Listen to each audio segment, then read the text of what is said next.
अस्सलाम वालेकुम friends, welcome to CSS target institute. आज का हमारा लेक्चर नंबर 8 है, जिसका टाइटल है जी the dismantling of democracy can be a gradual process. Dismantling का मतलब होता है किसी चीज़ का ख़त्म हो जाना, एंड हो जाना।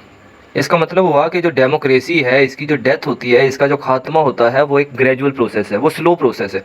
कभी ऐसा नहीं होता कि डेमोक्रेसी स्मूथ रन हो रही है और अचानक से कोई डिक्टेटर आता है और वो मार्शल लॉ लगा देता है, या वो अथॉरिटेरियन टाइप की गवर्नमेंट को इम्प्लीमेंट कर देता है। ये जो डेमोक्रेसी की डेथ होती है ना, ये एक ग्रेजुअल प्रोसेस है, ये एक स्लो प्रोसेस है।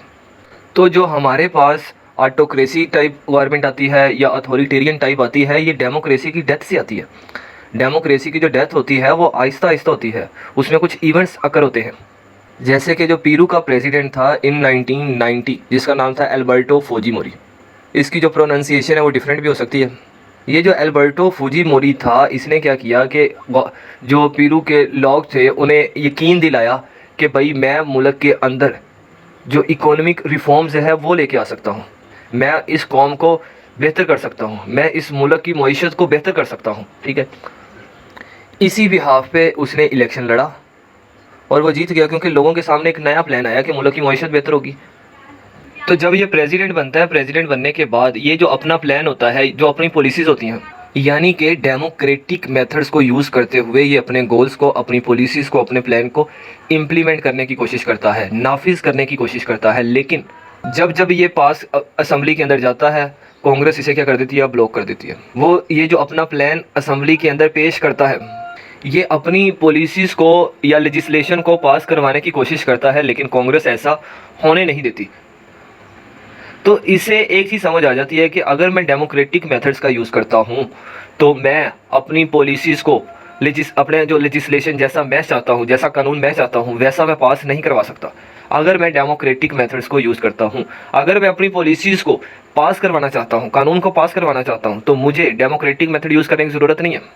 तो इसके बाद वही साइन जो हमने पढ़ा है कि जो एक अथॉरिटेरियन टाइप मैन के अंदर या पर्सन के अंदर होते हैं, वो इसके अंदर पाए जाने लगे। इसने क्या किया कि भाई कांग्रेस बार बार ब्लॉक कर रही है ना, तो ऐसा करते हैं कांग्रेस के खिलाफ बयान देते हैं, वो वैसी है या नहीं है, उसके खिलाफ ऐसा बयान देते हैं कि आवाम समझे कि हाँ ये ऐसा ही है। उसने कहा जी कांग्रेस जो है ना, यहाँ पे सेम वर्ड्स जो मैंने बुक से कॉपी किया, वो लिखा हुआ है जी अनप्रोडक्टिव चार्लेटन्स। जो कांग्रेस है वो अनप्रोडक्टिव है, इसकी वजह से कंट्री के अंदर प्रोडक्शन नहीं हो सकती, मुल्क ग्रो नहीं हो सकता। तो इसने क्या किया कि फिर जो आपको पता है जो ऑटोक्रेटिक टाइप का बंदा होता है, उसने क्या किया कि कानून को अपने हाथ में ले लिया। जो कोर्ट्स वगैरह उनके जितने भी फैसले हैं उन्हें छोड़ दिया। जितने भी जेलों के अंदर क्रिमिनल थे, जिनके छोटे छोटे क्रिमिनल थे, 1000 क्रिमिनल्स को रिलीज़ कर दिया विदाउट द परमिशन ऑफ जजेस। यानी कि जजेस, एक तो फैसला पूरा केस चलता है अदालत के अंदर, उसके बाद जाके उस बंदे को के जेल होती है। तो अब वो इतनी मुश्किल से, या वो किसके खिलाफ करके आया काम, उन्होंने इतनी मुश्किल से उसे पकड़वाया है, और इसने बगैर किसी नोटिस के, बगैर उस पर देखे कि इस पर चार्जेस कौन से, उसने क्या कर दिया, क्रिमिनल्स को रिहा कर दिया। फिर बात करें 5 अप्रैल 1992 को, ये क्या बन गया, ऑफिशियली टायरेंट बन गया। टायरेंट बोलते हैं ऐसा पर्सन जो जालिम हो, ऐसा पर्सन जो लोगों पे तशद्दुद करता हो, ऐसा पर्सन जो अपनी गवर्नमेंट को रन करता है लेकिन इन अ क्रूएलिटी वे में। और आपको पता है कि जब भी कोई शख्स डेमोक्रेटिक हो और जब वो अथॉरिटेरियन बनता है या डिक्टेटर बनता है, तो वो क्या करता है, वही 4 स्टेजेस को अबूर करता है। इसने पहली स्टेज तो पहले ही अबूर कर ली थी, प्रेस के खिलाफ, वो जो कांग्रेस है, जो अपोजिट पार्टी है, उसके खिलाफ बयान देने से।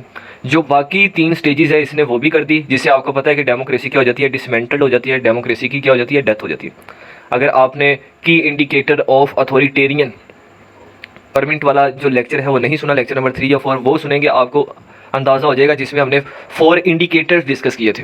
तो इसने उन 4 इंडिकेटर्स को क्या कर दिया, पास कर दिया। इससे पहले लेक्चर में हम वही जो 4 इंडिकेटर्स हैं ट्रंप पे अप्लाई कर चुके हैं, अभी वही 4 इंडिकेटर हम इस पीरू के प्रेसिडेंट फुजीमोरी पे अप्लाई कर रहे हैं। यहाँ पे एक बहुत अच्छी एग्जांपल दी है कि अगर आप फुटबॉल खेल रहे हैं या बास्केटबॉल खेल रहे हैं, तो आप जीतना चाहते हैं और आपको खेलना भी नहीं आता, तो आप क्या करेंगे, रेफरी को अपनी साइड पे कर लेंगे। क्रिकेट की बात करें तो अंपायर को अपनी साइड पे कर देंगे। तो अंपायर जो होता है, जो रेफरी होता है, वो आपके हक में फ़ैसला देता है, आप लूज़ करें या विन करें।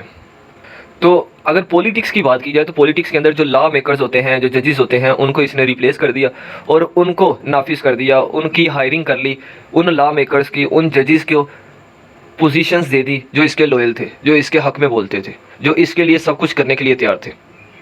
जैसा कि यहाँ पे इसी बुक के अंदर एक और एग्जांपल डिस्कस किया गई है कि जो हंगेरियन का प्राइम मिनिस्टर था जिसका नाम था जी विक्टर ऑर्बन, वो 2010 के अंदर दोबारा पावर के अंदर आता है। वो उसको अब अंदाज़ा हो जाता है कि अगर मैं गवर्नमेंट को स्मूथ चलाना चाहता हूँ तो जो कॉन्स्टिट्यूशनल कोर्ट्स हैं यानी कि जो अदालतें हैं और जो सेंट्रल स्टैटिस्टिकल ऑफिस है यानी कि जो मुल्क के बारे में डाटा रिलीज़ करता है कि इसमें प्रॉफिट कितना हुआ, लॉस कितना हुआ, डॉलर का रेट क्या है, कंट्री में जो पेट्रोल है इसके क्या, या जीडीपी ग्रोथ के स्टैटिस्टिक्स क्या हैं, इसने क्या किया कि वहाँ पे जो अपने लॉयल बंदे थे उनको क्या कर दिया, हायर कर लिया। दूसरे नंबर पे आता है कि जो ओपोजिशन पार्टी होती है उसके जो प्लेयर्स होते हैं उन पे तरह तरह के इल्ज़ामात लगा के कि भाई ये रिश्वत लेते हैं या उन्हें ब्लैकमेल करके साइड लाइन कर दिया, जैसा कि इस वक्त पाकिस्तान के अंदर भी हुआ है। आप जानते हैं इसकी बेस्ट एग्जांपल जो पीटीआई के साथ हुआ है, उनको साइड लाइन कर दिया गया जी। तो इल्ज़ामात लगा के किया जाता है, उन्हें ब्लैकमेल करके किया जाता है जी। तो अगर हम बात कर रहे थे फौजी मोरी की, तो जो फौजी मोरी था इसका जो इंटेलिजेंस एडवाइज़र था जो इसे एडवाइसेस करता था जिसका नाम था जी व्लादिमीर मोंटेसिनोस, इसने क्या किया कि जो पॉलिटिशियंस थे, जज थे या अपोजिशन पार्टी के मेंबर थे उनकी वीडियो बनाई और उनकी जो वीडियोस हैं वो रिलीज़ करने का उन्हें ब्लैकमेल किया। जो इलीगल एक्टिविटीज़ वो करते थे या रिश्वत लेते हुए उनकी वीडियो जो उसके हाथ लगी उसने पैसे दे के ली इंटेलिजेंस एडवाइज़र ने, और फौजी मोरी को कहा हमारे पास ये सबूत है, हम इन्हें ब्लैकमेल करके अपनी जिस तरह चाहें इस गवर्नमेंट को रन कर सकते हैं। दो रूल्स हमने डिस्कस कर लिए कि पहले क्या होता है कि दूसरों पे इल्ज़ामात लगाना, ठीक है, उनको ऐसा लोगों के सामने ऐसा पेश करना कि ये प्रोडक्टिव नहीं है। दूसरे नंबर पे, पहले नंबर पे फिर रेफरी को भी अपनी साइड पे कर लेना।